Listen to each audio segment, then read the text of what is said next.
通常都係啲學校先叫你車多嘅，因為梅雨。係啊。如果唔係都會隨街截嘅。輪椅就冇隨街截唔到嘛。我咪即係咁講啦，因為多數都係呢啲屋嘅，呢度第一間隔離。但係你係咪講呢個正門啊？先入得㗎。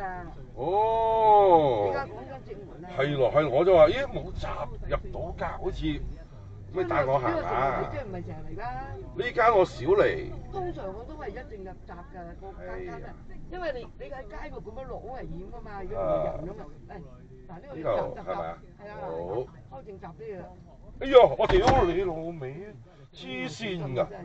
哇！你都急得咁緊要嗰啲啊？咪咯，我打晒燈轉，佢黐線㗎！哇！真係嚇死！